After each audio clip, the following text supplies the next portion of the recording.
All right, today we are diving into something really fascinating, a real paradox in neuroscience and, well, human experience.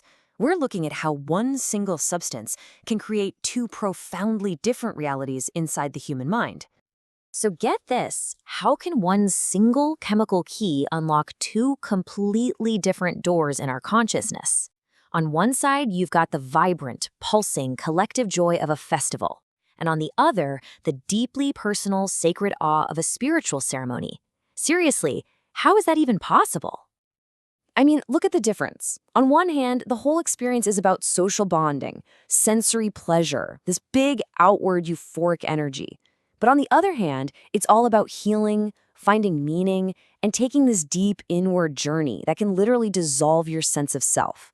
Same molecule, two completely different worlds. So, to figure this whole thing out, we have to start at the beginning. We need to understand what both of these experiences actually share at the neural level. Because, they don't start in different places. The initial spark is exactly the same. So, whether you're the partygoer or the spiritual seeker, the trip starts in the exact same way. First, the compound latches onto these specific serotonin receptors, the 5-HT2A ones, and this one action kicks off a whole cascade of events. But the big one is that it quiets down a really key brain network. Okay, so what in the world is this default mode network, or DMN? Well, you can think of it as the CEO of your brain, or maybe your ego center. It's the part that's always running in the background, thinking about you, your past, your future. It's your internal monologue. So suppressing it is kind of like telling the CEO to go take a long lunch break. The grip of the ego just loosens. And with that CEO on a break, the brain enters this incredible state of hyperconnectivity. I mean, parts of the brain that almost never talk to each other suddenly start firing up and chatting away.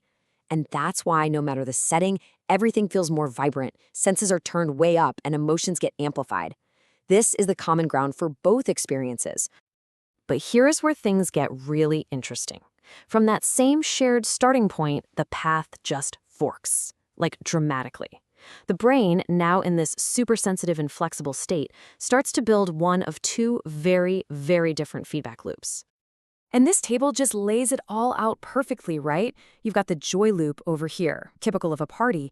It's all about dopamine reward pathways, sensory input, creating this huge outward-facing feeling of euphoria.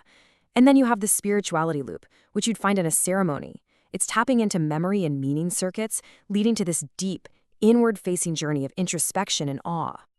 So let's break down that joy loop. What's really going on?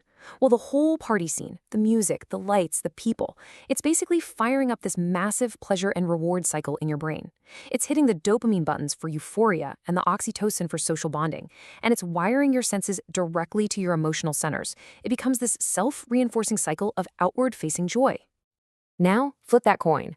In a quiet, intentional, ceremonial setting, that exact same brain state gets pointed inward. It starts engaging memory circuits, like the hippocampus, which often leads to this profound life review. That quieted DMN makes a feeling of oneness possible, and other regions, like the insula, fire up for some really deep emotional processing and self-reflection. Okay, so when we see the brain can do this, it kind of forces us to ask a much bigger, much older question. Are these incredibly powerful experiences just complex brain states? Or are we getting a peek into something more? What is the true nature of what's going on here? You see, science is amazing at showing us the how, the neural pathways, the chemicals, but the what? What are we actually experiencing? That's where things get philosophical. A materialist might say it's a beautiful, meaningful illusion created by brain chemistry. A non-dualist might say it's a real glimpse into the unity of all reality. And a perennialist might say it's tapping into a universal truth, the same one all mystics have talked about for centuries. This brings us to a really cool idea, famously put by the writer Aldous Huxley. He suggested that our brains normally act like a reducing valve.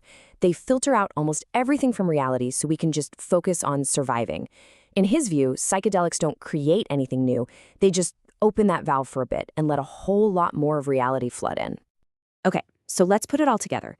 If the brain can take these two totally different trips from the exact same chemical starting line, what's the deciding factor? What's flipping the switch? And the answer really boils down to one powerful idea. Context is not just the background scenery. It's an active ingredient in the experience. Your intention, your environment, the people around you, the rituals you perform, what we call set and setting, it literally sculpts which neural pathways get fired up. It's the thing, the one variable that takes this incredibly flexible, hyper-connected brain state and steers it down one of two profoundly different paths of consciousness, either outward towards social joy or inward towards spiritual meaning. And not just leaves us with this one last kind of mind-bending thought, right?